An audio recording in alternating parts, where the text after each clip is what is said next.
L'encre qui a coulé le navire. L'affaire Arthur Vance. Les flashs des photographes aveuglaient, mais pas d'autant que l'arrogance d'Arthur Vance. Lors de la soirée de son 20e anniversaire de mariage, depuis la scène de l'opulente Astro Torre de Madrid, le gratte-ciel qu'il croyait avoir érigé, il leva une coupe de cristal. Mais le toast n'était pas pour son épouse, Léonore. C'était un enterrement pour la pertinence de celle-ci. Il l'appela son encre, un mot qui ressemblait à un compliment, mais qu'il lâcha comme une sentence. Il sourit avec suffisance, tandis que la foule riait nerveusement, absorbant toute l'attention. Il n'avait aucune idée que cette encre ne l'avait pas seulement maintenu à flot. Elle avait conçu le port, construit la flotte et tracé les cartes. Et il venait de lui donner le signal pour envoyer par le fond son propre navire. La couronnement d'un monarque aveugle. Le grand salon de bal de l'Astro Tour était un monument à l'ego d'Arthur Vance. S'élevant à 50 étages au-dessus du cœur de la capitale espagnole, la salle était une symphonie de verre et d'acier poli, avec des vues panoramiques qui faisaient du skyline de Madrid un tapis de diamants. Les stables étaient recouvertes de nappes argentées, chacune ornée d'une impossible sculpture d'orchidées et de roses blanches. La liste des invités était un casting calculé du pouvoir. Le maire Javier Pérez côtoyait la fontaine de champagne. Le sénateur Castillo était en grande conversation avec un promoteur rival, Efrén Rojas, et dispersés dans toute la salle se trouvaient les banquiers, avocats et figures médiatiques qui composaient le monde d'Arthur. Arthur Vance se déplaçait dans cette foule, non pas comme un hôte, mais comme un monarque. Son costume était un Tom Ford sur mesure, son sourire de 1000 watts et ses poignées de main fermes et possessives. Il était au sommet absolu de sa vie, et ce gala du 20e anniversaire était moins une célébration de son mariage qu'un couronnement de son succès. Et puis il y avait Léonore. Léonore Vance était une étude de contraste silencieux. Alors qu'Arthur était une supernova, elle était l'espace tranquille et sombre entre les étoiles. Elle portait une robe d'un vert émeraude profond, élégante et intemporelle, mais conçue pour détourner et non attirer l'attention. Ses cheveux sombres étaient relevés en un simple chignon basse. Elle se tenait près d'un pilier de marbre, observant. Elle voyait Arthur parcourir la salle, avec une expression ténue et indéchiffrable sur le visage. Elle le vit rire aux éclats en tapotant l'épaule d'un banquier. Elle vit la nouvelle et ambitieuse chef de communication, Sarah Herrera, s'approcher de lui. Sarah était tout ce que Léonore n'était pas.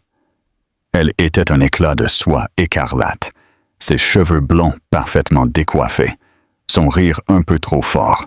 Elle était nouvelle, embauchée 3 mois plus tôt, et s'était déjà rendue indispensable pour Arthur, lui murmurant à l'oreille, gérant son image publique et, comme le suggéraient les rumeurs de bureau, bien plus encore. Arthur vit enfin Léonore. Il s'approcha à grands pas, la foule s'ouvrant sur son passage, comme la mer Rouge. Il lui donna un baiser sec et rapide sur la joue, qui sentait le whisky coûteux. « Te voilà, Léo !» dit-il, la voix assez haute pour que ceux qui l'entouraient l'entendent. « Tu essaies encore de te fondre dans la flore. Tu devrais socialiser. Après tout, c'est une fête. Notre fête. » Je socialise, Arthur. Je parlais avec M. Hidalgo sur le zonage pour le nouveau projet de la Ribera del Manzanares, répondit Léonore d'une voix douce mais claire. Arthur fit un geste méprisant de la main. Zonage. Toujours les détails. Laisse les parties ennuyeuses aux avocats, ma chère. Ce soir, tu es censée être la reine. Il prononça le mot « reine », mais cela sonna comme une accusation, comme si elle échouait dans son rôle. Il ne se rendit pas compte que, pendant qu'il parlait, Léonore avait fait un signe subtil à un maître d'hôtel. Elle désigna discrètement la table du sénateur Castillo, où celui-ci cherchait en vain un serveur. Un instant plus tard, une bouteille de Vega Sicilia Unico de 98, la préférence privée du sénateur, un détail que Léonore avait enregistré dans sa base de données mentales, apparut à son coude. Le sénateur sourit jusqu'aux oreilles. Arthur, entre-temps, s'était déjà détourné, attiré par le sourire radieux de Sarah. « Arthur, chéri », roucoula Sarah en accrochant son bras au sien. « La presse spécialisée est déjà là.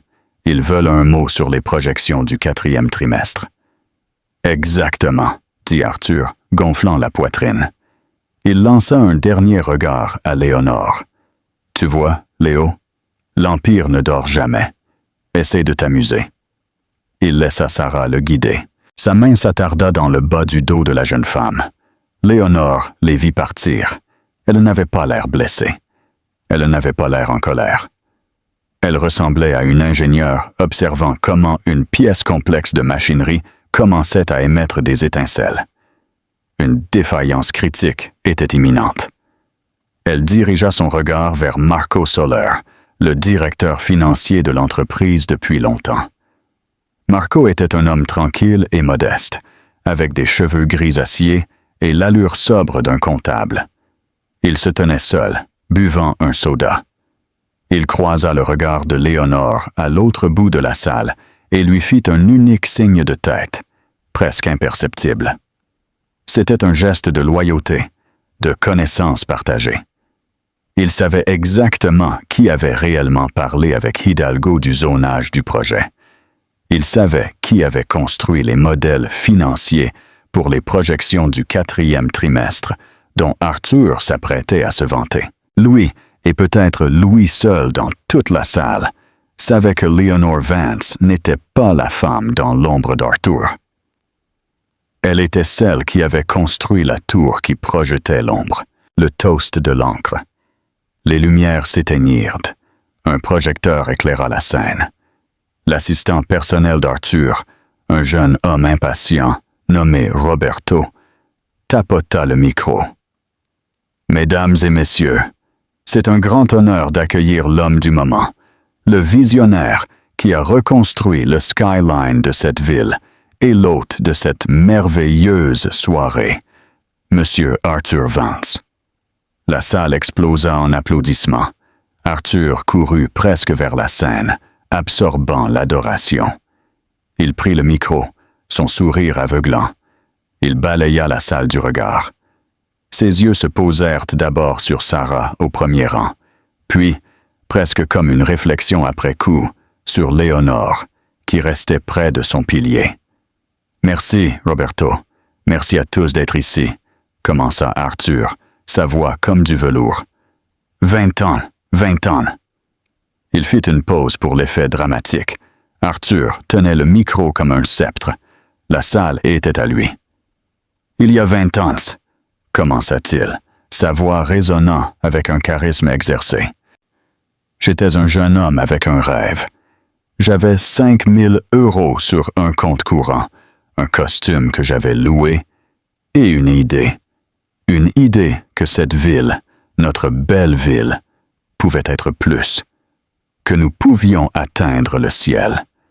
Et regardez-nous maintenant. » Il désigna la fenêtre, la ville resplendissante 50 étages plus bas.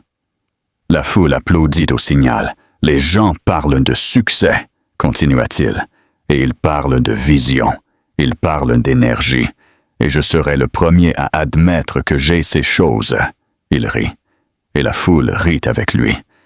Mais ils disent aussi, « Derrière chaque grand homme, il y a une grande femme. » Il fit une pause, et le projecteur bougea, trouvant Léonore près du pilier. Elle resta parfaitement immobile, son visage formant un ovale pâle sous la lumière crue. Le sourire d'Arthur se crispa. Et Léonore, eh bien, Léonore a été là, Tu as été là depuis le début, n'est-ce pas, chérie? Le ton n'était pas le bon. Ce n'était pas de la gratitude, c'était condescendant. L'ambiance devint pesante. On dit cela, mais nous sommes au 21e siècle, continua Arthur, une étrange et cruelle énergie surgissant en lui. Il jouait maintenant, non seulement pour la foule, mais pour Sarah, qui le regardait avec une adoration non dissimulée. À l'ère moderne, la femme ne devrait-elle pas être, à ses côtés, ou du moins suivre le rythme? Un rire nerveux parcourut la salle. Ephraim Rojas, le promoteur rival, s'adossa avec un sourire, sentant le sang dans l'eau. « Léonore, dit Arthur, levant son verre directement vers elle, a toujours été mon encre. » Il laissa le mot flotter dans l'air.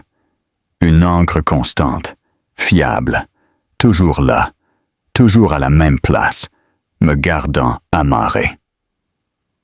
Il rit à nouveau. Un aboiement court et sec. Mais on ne peut pas construire un empire depuis le port, n'est-ce pas? Un empire se construit en naviguant. Il a besoin de vent dans ses voiles. Il a besoin de dynamisme. Il a besoin de gens qui comprennent la vitesse de l'heure. Puis il fit l'impardonnable.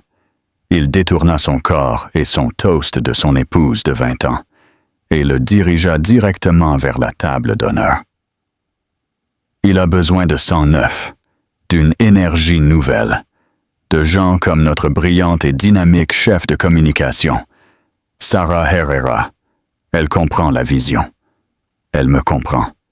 Pour le futur, Sarah. Il but. Sarah, radieuse, se leva légèrement et leva son verre vers lui. Les flashs des caméras étaient frénétiques. Ils ne se concentraient plus sur Arthur. Ils se concentrèrent sur Léonore. C'étaient des vautours capturant le moment précis de son exécution publique. Mais Léonore Vance ne pleura pas. Elle ne rougit pas de honte ou de rage. Son visage resta pâle, son expression indéchiffrable. Son dos, visible contre la soie émeraude de sa robe, semblait forgé dans un acier de haute résistance. Pendant 10 secondes complètes, elle soutint le regard de la salle. Elle soutint le flash des caméras.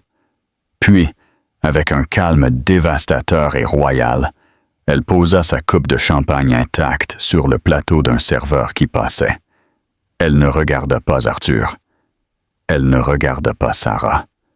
Elle se retourna et, d'un pas mesuré et sans hâte, s'éloigna du pilier. Elle traversa le vaste et silencieux salon de bal et franchit les grandes doubles portes.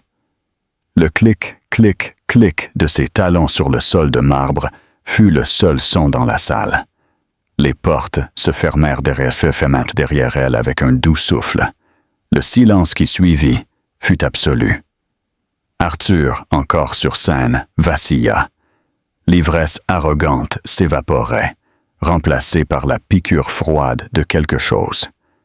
La confusion. L'agacement. « Eh bien, » balbutia-t-il en essayant de rattraper le moment. Elle était probablement juste fatiguée, une longue nuit. Enfin, pour Vance Global et pour les 20 prochaines années, il leva à nouveau son verre, mais les applaudissements furent net maigres, mécaniques. Le charme était rompu, il était allé trop loin. Non seulement il avait insulté sa femme, mais il s'était montré comme un sot. À l'autre bout de la salle, Clara Davila, la formidable directrice exécutive de Blackwood Capital, une investisseuse clé, se leva, ramassa son châle et partit sans dire un mot. Arthur ne le vit pas. Il était trop occupé à forcer un sourire, aveuglé par le projecteur qu'il convoitait tant, ignorant totalement que son monde venait d'être débranché. Accès refusé. Le réveil. Arthur se réveilla le lendemain matin avec l'éclat implacable du soleil filtrant à travers les stores de son penthouse. Sa tête battait au rythme sourd d'une gueule de bois imprégnée de whisky. Sa première émotion ne fut pas le remords, mais l'irritation. « Léonore, marmonna-t-il en cherchant à tâtons dans l'immense lit king-size vide. « Appelle Roberto. Dis-lui de déplacer mon rendez-vous de 10 heures. » Les draps à ses côtés étaient froids. Il s'assit en gémissant. Les événements de la fête lui revinrent en temps instantané flous et désagréables. Le discours, le toast, Léonore, partant. Merde, maugréa-t-il. Si dramatique, faire une scène juste pour une petite blague. Il sauta du lit, convaincu que c'était juste une autre des bouderies silencieuses de Léonore. Il s'excuserait. Un désinvolte, désolé pour ta sensibilité, chérie. Et elle passerait outre. Elle le faisait toujours. Il s'habilla, ignorant le costume que son valet lui avait préparé, et opta pour un look plus décontracté et autoritaire. Pantalon gris et chemise bleue impeccable, manches déjà retroussées. Il était en mode contrôle des dégâts, non parce qu'il se sentait coupable, mais parce qu'il savait que l'image était mauvaise. Sarah devrait gérer la presse. Il sortit de son ascenseur privé vers le hall de l'immeuble de Vance Global. Il se dirigea vers les portillons exécutifs, réservés à lui et son équipe de direction. Il passa sa carte d'accès total. Pip pip, accès refusé. Arthur fronça les sourcils. Il la passa à nouveau. Pip pip, accès refusé. Un garde de sécurité qu'il ne reconnut pas s'approcha. « Un problème, monsieur? »« Cette maudite carte, » grogna Arthur. « Elle ne marche pas. »« Vous devrez vous enregistrer au comptoir principal, monsieur, et utiliser les ascenseurs publics. » Le visage d'Arthur devint pourpre. « Enregistrer? Tu as la moindre idée de qui je suis? »« Politique de l'entreprise, monsieur, » dit le garde, impassible. Furieux, Arthur se dirigea vers la réception principale. Il fut forcé de montrer son permis de conduire comme n'importe quel vendeur et supporta l'indignité de l'ascenseur public bondé, qui s'arrêta à 3 étages différents. Quand il arriva à son bureau caverneux au 49e étage, il était une tempête prête à éclater. Son assistant, Roberto, bondit de son bureau, le visage pâle. « Monsieur Vance, bonjour, monsieur. Je... » « Appelle quelqu'un pour réparer ma carte maintenant et apporte-moi un café, » lança Arthur en entrant dans son bureau de coin gigantesque. « Et où diable est Léonore? Est-elle dans son bureau? » Léonore avait un petit bureau fonctionnel au 45e étage, près du département des finances. Arthur le visitait rarement. « Je ne sais pas, monsieur. Elle n'est pas venue, » bégaya Roberto en le suivant. « Monsieur Vance, il y a un problème. Votre rendez-vous de 10 heures avec l'équipe de Blackwood Capital. »« Ah, bien sûr, l'accord de Mérida. »« Bien. » Arthur s'assit derrière son bureau en acajou massif. « Dis-leur que je serai prêt. Ce sera le plus grand accord de la décennie. »« Monsieur, il a été annulé. » Arthur se figea. « Qu'as-tu dit? »« Annulé, monsieur. Nous avons reçu un email à 8h01 du bureau personnel de Clara Davila. Je vous l'ai imprimé. » Roberto lui tendit une seule feuille de papier. C'était brutalement court. « Monsieur Vance, à la lumière des événements d'hier soir, Blackwood Capital reporte notre participation au projet Mérida indéfiniment, dans l'attente d'une révision interne complète de notre partenariat avec Vance Global. Salutations. C.A. Davila. »« Reporté? Indéfiniment? Quels événements? » rugit Arthur. « C'était une fête. Appelle Clara maintenant. » Son assistante a dit qu'elle n'était pas disponible pour la semaine. « Alors fais venir Marco Soler ici. » Arthur frappa le bureau du poing. Il va arranger ça. Il l'appellera. Ils sont vieux amis ou quelque chose comme ça. « Monsieur Soler n'est pas là, monsieur, » dit Roberto en se tordant les mains. « Il ne répond pas à sa ligne de bureau ni à son portable. Son assistante vient de dire qu'il est hors du bureau pour auditer les actifs. Auditer quoi? À 9 heures du matin. Arthur ressentit la première véritable piqûre de peur froide. Marco n'était jamais inatteignable. C'était l'homme le plus fiable et le plus prévisible qu'Arthur connaissait. Juste à ce moment, Sarah Herrera entra dans le bureau, sans même prendre la peine de frapper. Elle portait une robe blanche ajustée et professionnelle, et semblait parfaitement fraîche. « Arthur, chéri, la presse est difficile, » dit-elle en baissant la voix à un murmure conspirateur. « Tout le monde est sur la citation de l'encre. C'est en tendance. Mais ne t'inquiète pas. J'ai un plan. Nous publierons un communiqué sur ta passion partagée pour les métaphores maritimes et... »« Tais-toi, Sarah !» lança Arthur. Elle sursauta. « Quoi? Je ne m'inquiète pas pour la presse, » mentit-il. « Blackwood vient de retirer l'accord de Mérida. C'est un projet de 200 millions d'euros. Je dois voir le dossier. Je dois voir notre exposition. » Il alluma son ordinateur, cliquant sur l'icône du serveur interne de l'entreprise. Il navigua vers le dossier des projets stratégiques. Il cliqua sur Projet Mérida. Le dossier était vide. Quoi? Roberto, où est le fichier de Mérida? Je ne sais pas, monsieur. Il était là vendredi. Eh bien, trouve-le. Arthur commença à cliquer frénétiquement. Il essaya le dossier des acquisitions. Vide. Contrat de zonage. Vide. Proposition des investisseurs. Vide. Monsieur, dit Roberto, la voix tremblante, tout le disque stratégique est vide. Arthur fixa l'écran. Ce n'était pas un bug. C'était une attaque. Découvre ce qu'elle a fait, dit Arthur, sa voix tombant en un grognement bas et dangereux. Sarah parut confuse. Qu'est-ce qui a fait? La presse? Un rival? Les yeux d'Arthur rencontrèrent les siens, et pour la première fois, Sarah ne vit pas un leader charismatique, mais un animal acculé. Léonore, découvre ce qu'a fait Léonore. La panique, qui avait commencé comme une piqûre froide, se transforma maintenant en un courant arctique en bonne et due forme, inondant les veines d'Arthur. « Fais venir David Kim ici, » ordonna Arthur, se référant au chef de son département informatique. « Bloque l'immeuble. Je veux savoir qui a accédé à ce serveur. »« Monsieur Kim arrive, monsieur, » dit Roberto, le visage cendré. « Il m'a appelé.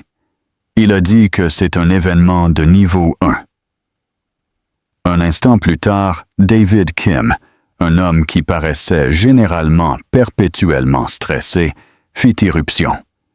Il semblait ne pas avoir dormi. « Monsieur Vance, ce n'est pas un piratage, » dit Kim, sautant toutes les politesses. « Nous surveillons le journal depuis 6 heures du matin. Il n'y a pas de brèche externe. » Alors, qu'est-ce que c'est? Où sont mes fichiers? Ils ne sont pas simplement disparus, Monsieur Vance.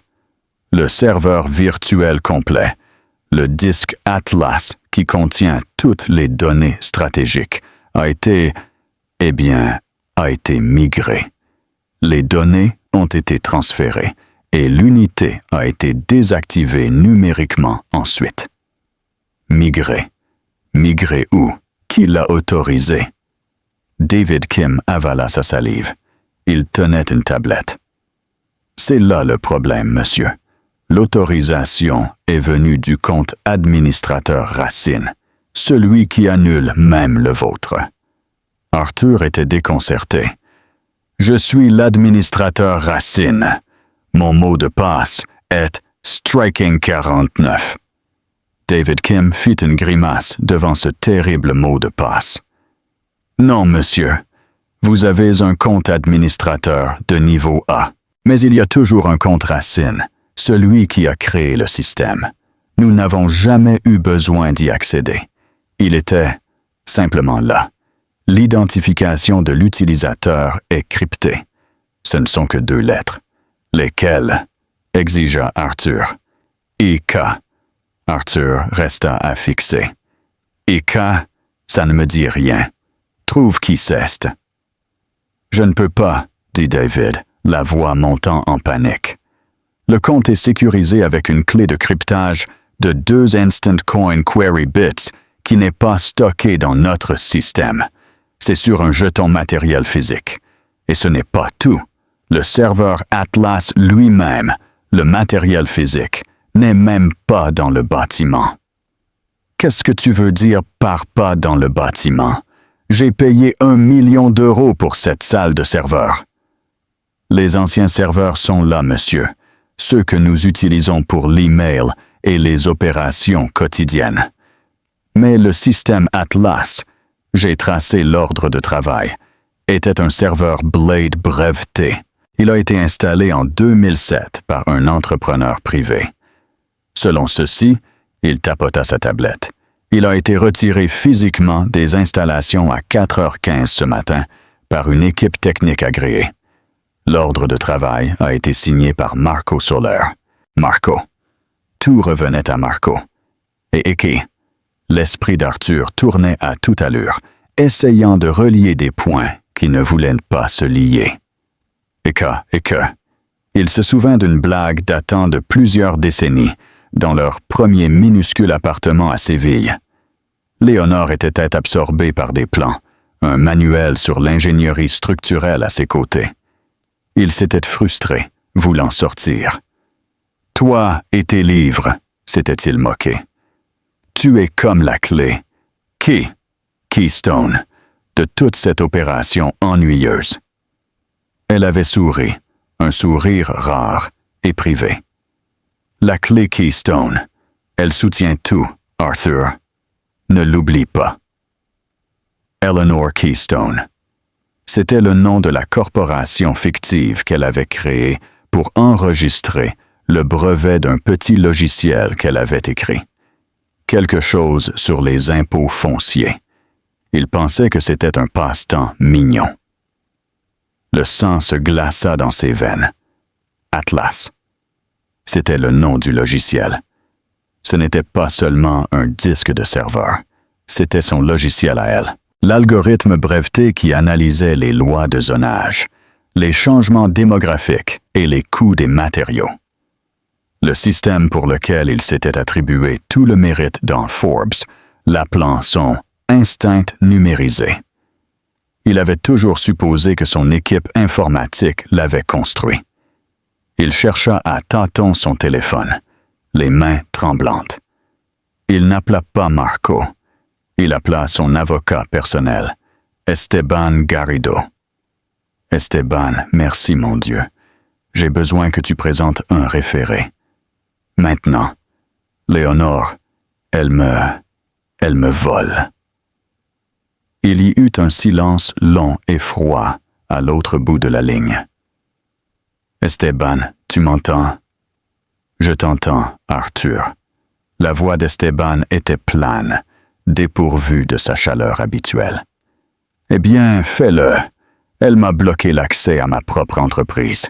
Elle et Marco Soler. »« Arthur, » dit Esteban, et sa voix était lourde.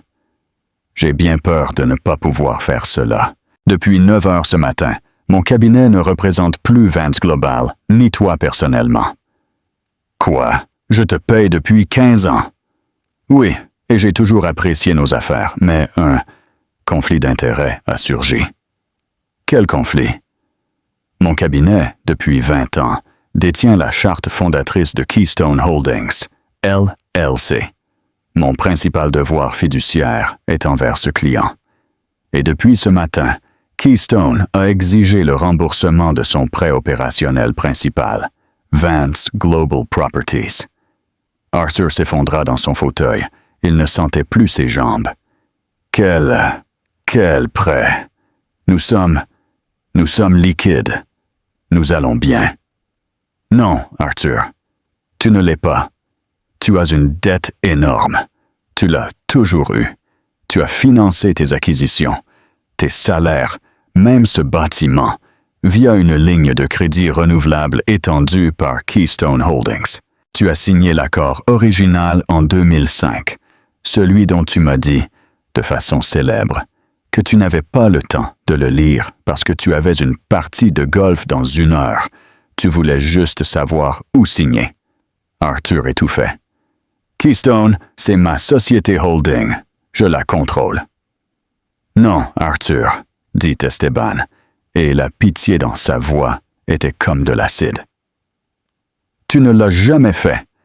Tu es le directeur exécutif de Vance Global, une société anonyme.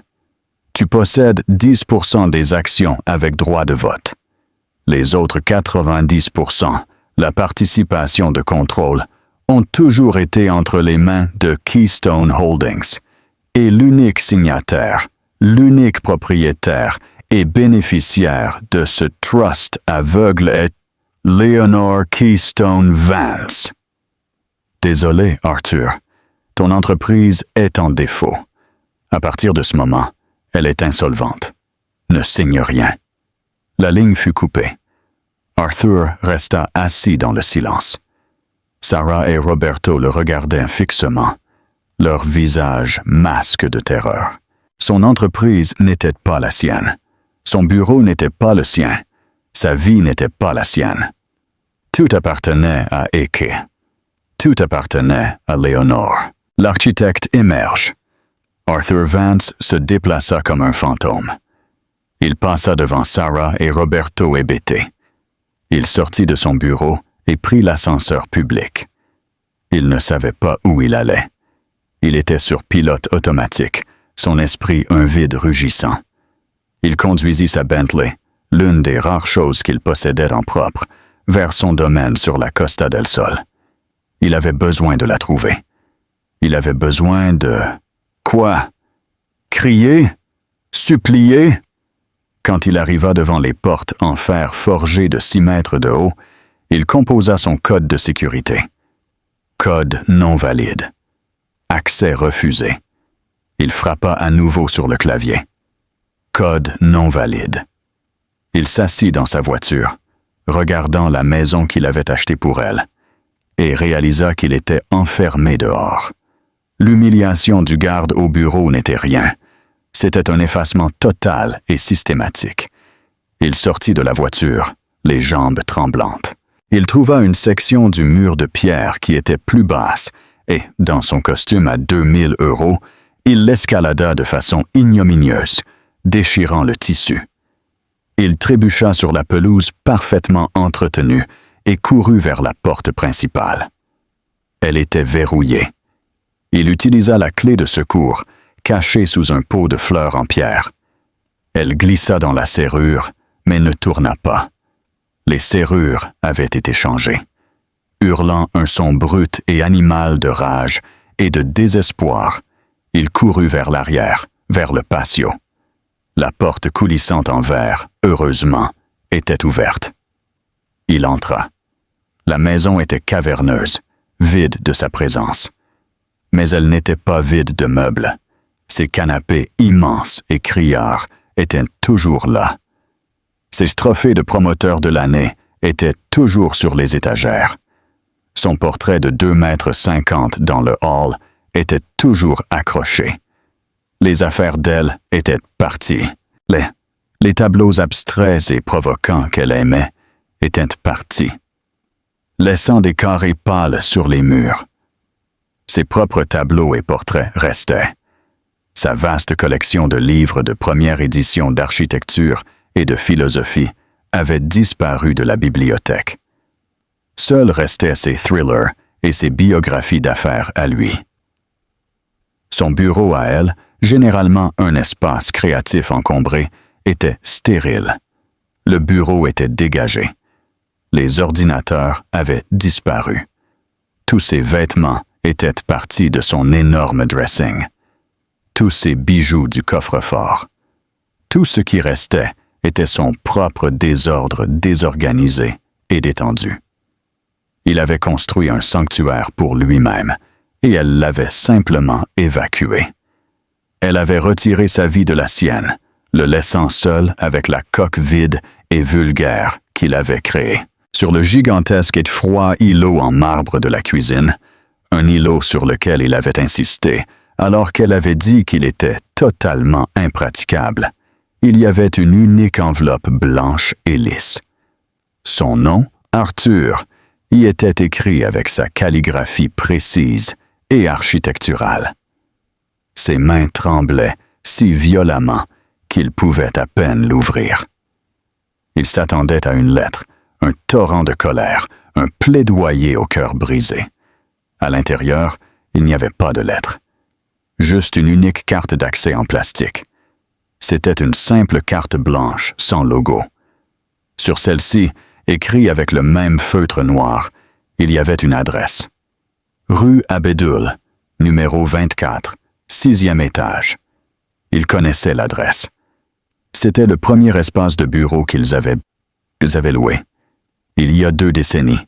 Une petite suite de 3 pièces dans un bâtiment en briques d'avant-guerre, dans un quartier du centre qui n'était pas encore gentrifié.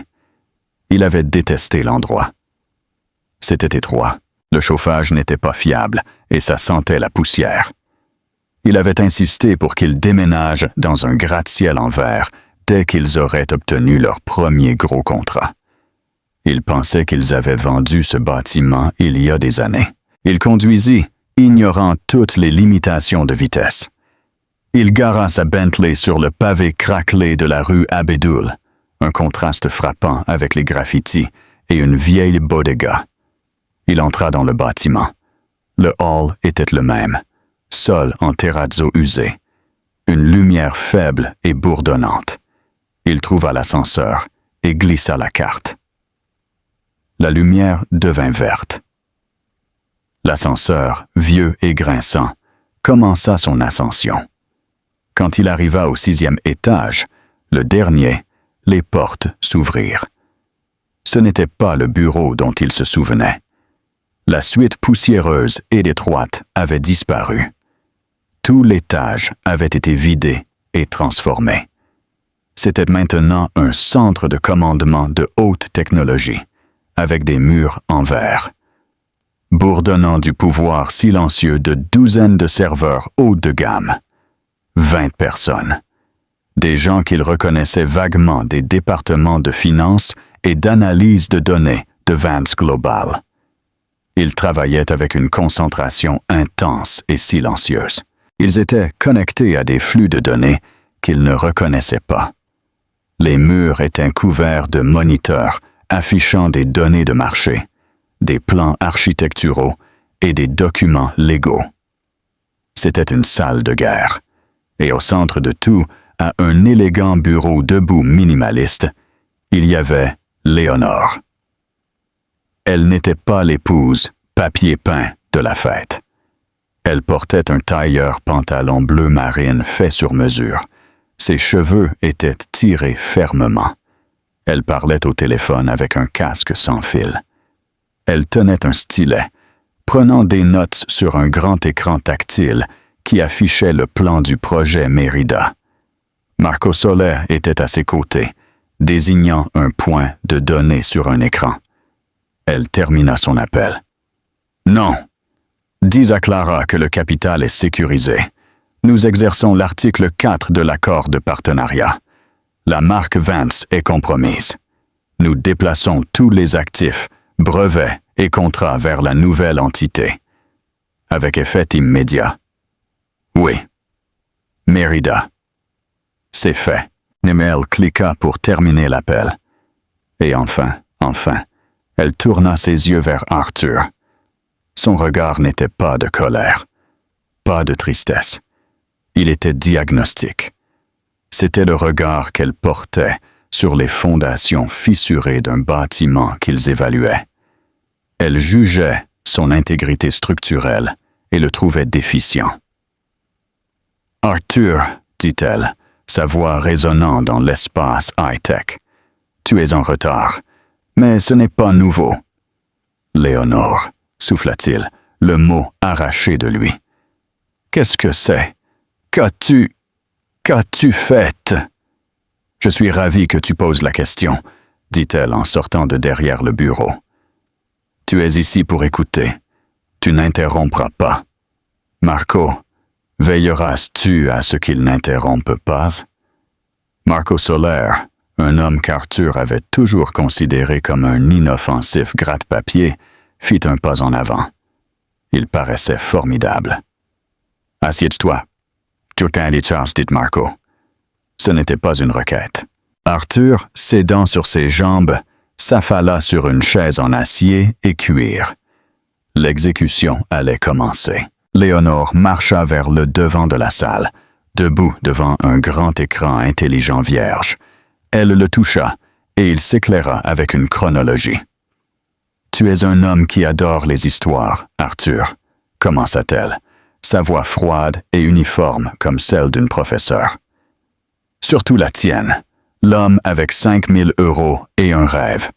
C'est une belle histoire, convaincante, mais c'est de la fiction. Maintenant, tu vas écouter la vérité. » Elle désigna le début de la chronologie, l'année 2005. Il y a 20 ans, tu avais 5 000 € et un costume loué. Moi, elle frappa l'écran, et un relevé bancaire apparut. J'avais 2 millions d'euros dans un trust, un héritage de ma grand-mère. Une femme qui croyait en l'éducation des femmes et en les investissements astucieux. Toi, tu avais du charisme. Moi, j'avais un double diplôme en ingénierie des systèmes et en finance de la IE Business School de Madrid. Arthur ouvrit la bouche, mais un regard de Marco le fit taire. Nous avons conclu un accord, Arthur. Tu t'en souviens?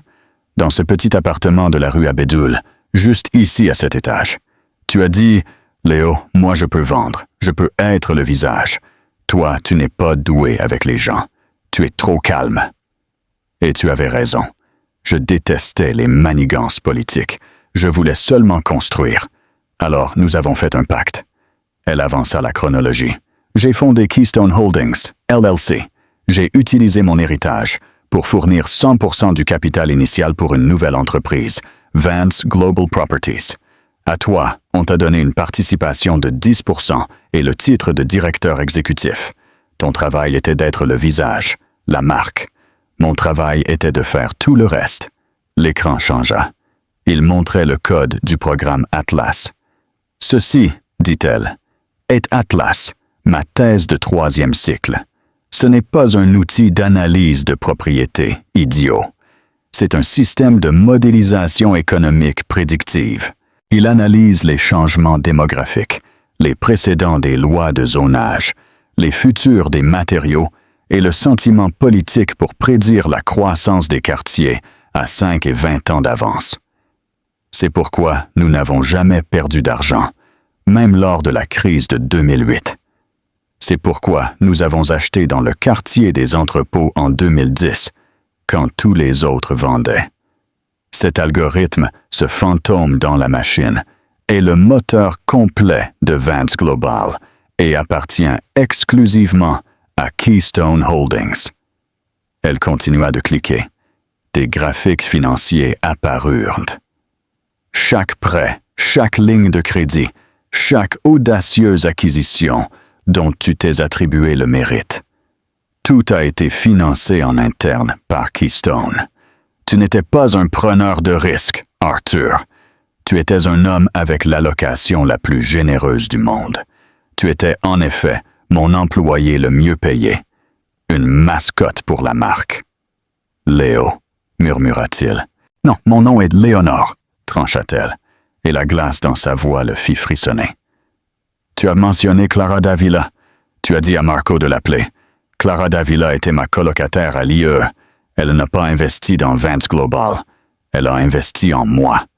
L'accord de Blackwood Capital était subordonné à ma supervision personnelle.